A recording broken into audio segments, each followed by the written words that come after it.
interaktif.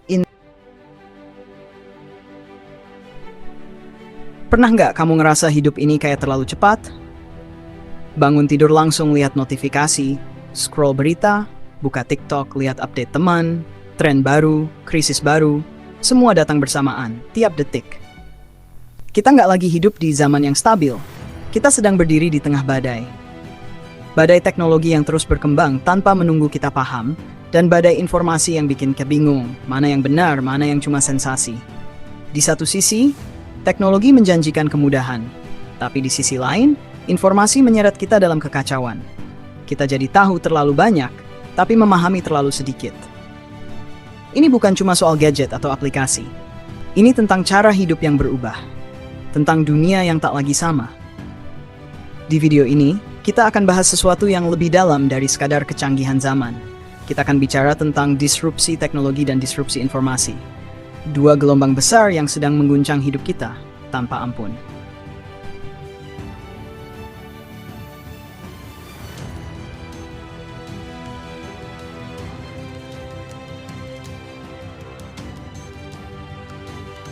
Disrupsi teknologi bukan sekadar teknologi baru, tapi perubahan radikal yang mengubah cara manusia hidup, bekerja, berpikir, dan bertahan. Coba ingat sebentar. Yang punya televisi cuma satu dalam satu kampung. Dan itu sudah jadi pusat hiburan. Kalau malam minggu semua orang kumpul nonton bareng kayak layar tancap. Nonton sinetron itu bisa rame-rame, ketawa bareng, emosi bareng. Kalau mau denger musik, pakai tape radio. Muter kaset, dibolak-balik. Rasanya ada perjuangan, tapi juga kepuasan. Sekarang, film, musik, konten semua ada di saku. Tapi anehnya kita justru merasa kurang terhibur. Pilihan makin banyak, tapi makna makin hilang. Kita bisa nonton ribuan film, tapi nggak ada yang membekas seperti dulu. Kita bisa scroll TikTok berjam-jam, tapi otak kita makin gelisah, makin pendek fokusnya. Video 2 menit dianggap panjang. Nonton YouTube 10 menit aja kadang udah malas. Ini karena otak kita sudah didistraksi oleh kecepatan, bukan kedalaman. Bahkan dalam hal bermain pun, permainan tradisional yang dulu jadi momen kehangatan, sekarang hilang ditelan gadget. Lompat tali, peta umpet, congklak, gasing, digantikan layar kecil yang menarik, tapi tak pernah memuaskan. Dan semua ini terjadi karena teknologi berkembang lebih cepat dari kesiapan kita. Lihat saja, supir taksi digantikan aplikasi, kasir digantikan mesin, bahkan desainer, penulis, pengisi suara, penerjemah, mulai digantikan oleh AI. Teknologi ini bukan netral. Ia menciptakan pemenang dan korban. Yang adaptif naik, yang gagap ditinggal. Yang dulunya pekerjaan aman, sekarang jadi ancaman. Yang dulunya dianggap mustahil, sekarang udah jadi kenyataan. Dunia ini makin cepat. Dan pertanyaannya sekarang, apakah kita sedang mengendalikan teknologi atau sedang dikendalikan olehnya?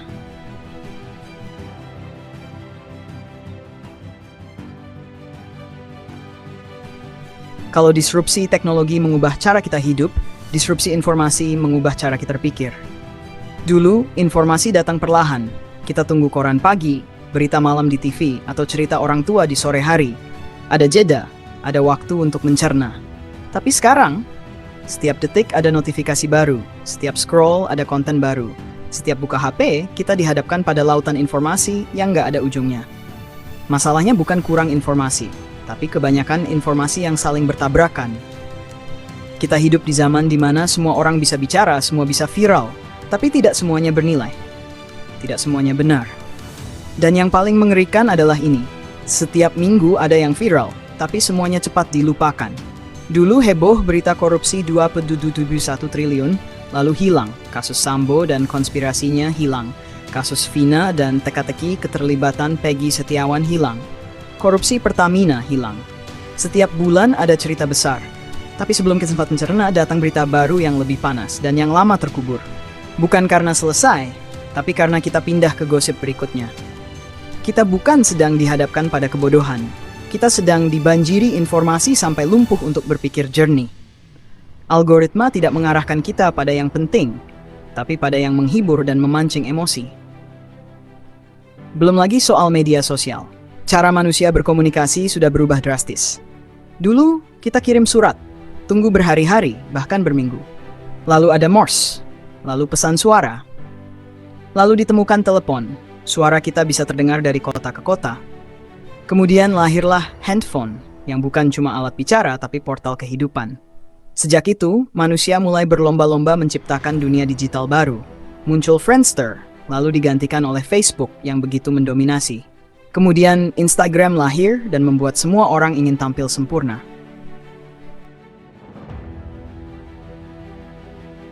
Ping, jadi suara yang ditunggu-tunggu. Tapi sekarang, BBM tinggal kenangan. Lalu muncul yang masih bertahan sampai sekarang. Dan akhirnya datang TikTok, platform super cepat yang mengubah cara manusia menyerap konten, bukan lagi membaca tapi swipe, skip, swipe. Belum sempat kita memahami satu media sosial, sudah datang media sosial baru. Belum sempat kita pahami dampaknya, kita sudah keburu candu. Kita dulu bicara dari hati ke hati. Sekarang, kita bicara lewat emoji dan balasan 3 detik yang penuh distraksi. Kita makin sering update status, tapi makin jarang mengupdate hati. Media sosial seolah membuka ruang komunikasi, tapi juga perlahan membungkam kepekaan. Dan ironisnya, kita bisa terhubung ke seluruh dunia, tapi merasa makin jauh dari diri sendiri. Kita tahu segalanya, tapi tidak memahami apa-apa. Kita sibuk tahu semua hal, tapi tidak peduli pada satu pun secara mendalam. Kita tenggelam dalam informasi, tapi kehausan akan makna.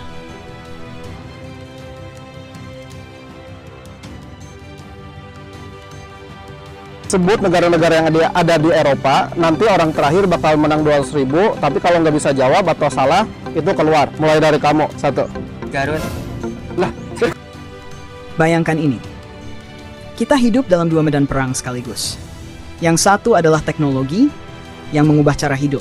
Yang satu lagi adalah informasi, yang mengubah cara berpikir. Kita bukan cuma sedang sibuk beradaptasi, tapi sedang kehabisan energi untuk tetap waras.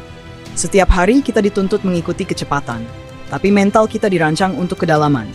Kita dipaksa multitasking, dipaksa belajar teknologi baru, dipaksa tetap relevan, update, dan eksis. Tapi jiwa kita butuh ketenangan. Kita bisa tahu banyak hal, tapi makin sering merasa kehilangan arah. Kita bisa kelihatan sibuk, aktif, produktif, tapi di dalam hati ada rasa hampa yang tak bisa dijelaskan. Kita makin terhubung, tapi makin kesepian. Kita makin pintar, tapi makin cemas. Di satu sisi, teknologi bikin kita bisa kerja di mana aja, tapi juga bikin kita nggak bisa benar-benar istirahat. Di sisi lain, informasi kita cepat tahu segalanya, tapi juga bikin kita sulit percaya pada siapapun.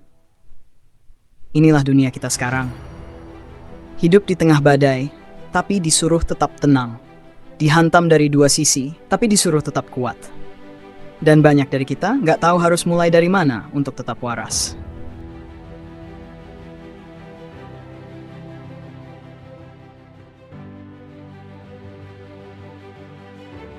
Kita hidup di zaman yang menakjubkan, tapi juga menakutkan.